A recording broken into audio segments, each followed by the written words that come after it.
I'm back, and today we're covering another iconic weapon from the Fromsoft franchise, one that many of us hold in our hearts, the Claymore. I remember during my first playthrough of Dark Souls, after I picked up the Claymore, I never put it back down. I went from when I got it all the way to beating Gwyn, and that was my weapon the entire time. The Claymore is just such a great weapon, and there's nothing special about it. It's just a solid weapon with a great moveset, but did it remain that way? So today we're going to take a look at each of the versions of the Claymore and see how or if they changed.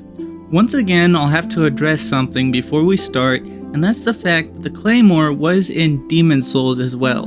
But I've never played Demon Souls, and I'm a broke-ass college kid who can't afford one of those fancy PS5s. I mean, they're like $500. So yes, I know that Demon Souls has the Claymore, and that you get it in the first area from the Dregling Merchant. Oh my god!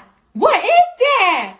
But I don't have Demon Souls, so we're not going to be covering it. So let's just get into the video.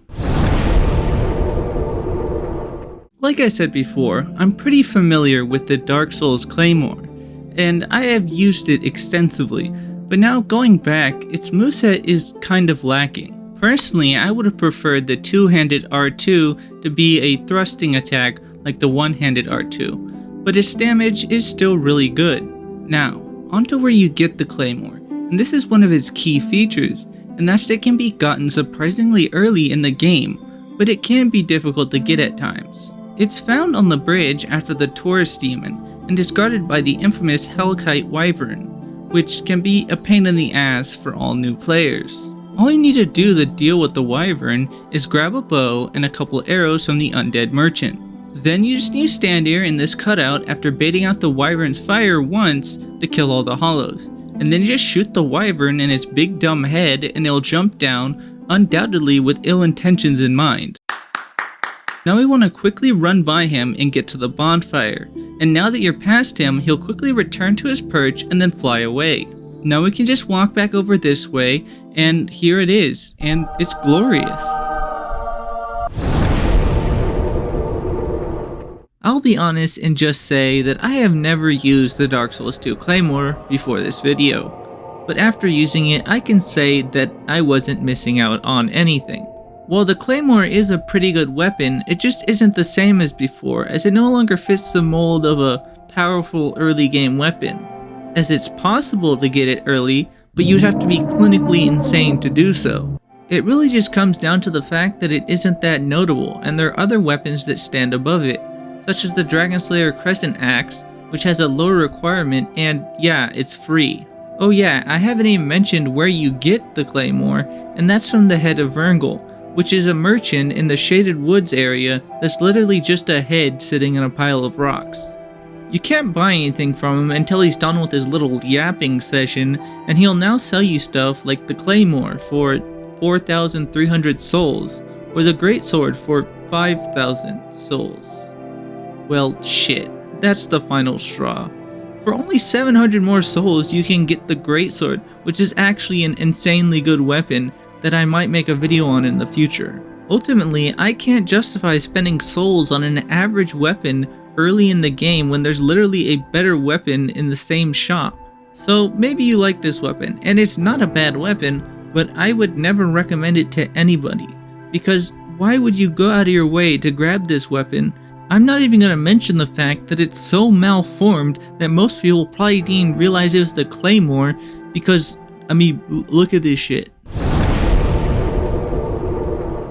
In Dark Souls 3, the Claymore has returned to form, and I am, again, very familiar with this version of the Claymore. You can get the Claymore very early in the game, and now it's free again, but you do need to watch out for full-body third-degree burns, as it's again being watched over by a Wyvern, but now it's the Lothric Wyvern. So you can either kill the Wyvern using a bow, or just wait for it to attack and then run through the fire, and thankfully it doesn't do that much damage.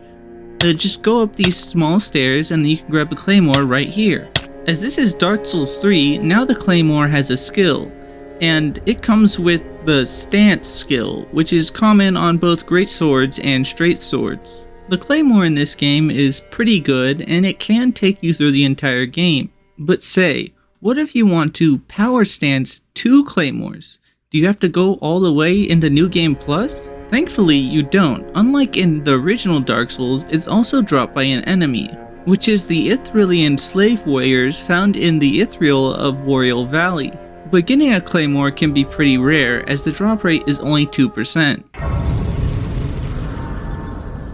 The Claymore once again returned in Elden Ring and is quite the weapon, but there's a bit of a problem. While it can be obtained early and you don't have to kill any enemies to get it, it's found in an area where most new players wouldn't exactly head, and that's Castle Morn, which sits at the southernmost point on the Weeping Peninsula. So this causes the Claymore to fall into a role more similar to the one in Dark Souls 2, as it's a good weapon, but it's quite questionable if it's really worth going out of your way to get it.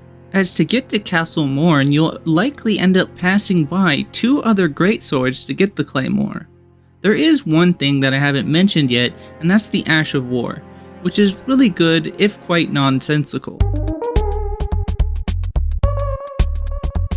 So maybe Lion's Claw does make it worth grabbing, but I don't really see how a new player would come to that same conclusion. But hey, if you're a player like me who has memories of good times with the Claymore, then I don't really see a reason not to grab it. So let me know how you feel about each of the versions of the Claymore in the comment section, and if you'd like to see another video like this. It would also be nice if you left a like and subscribed if you would like to see more from me, because we're getting close to 700 subscribers. But just you watching means a lot. So thanks for the support and have a great rest of your day.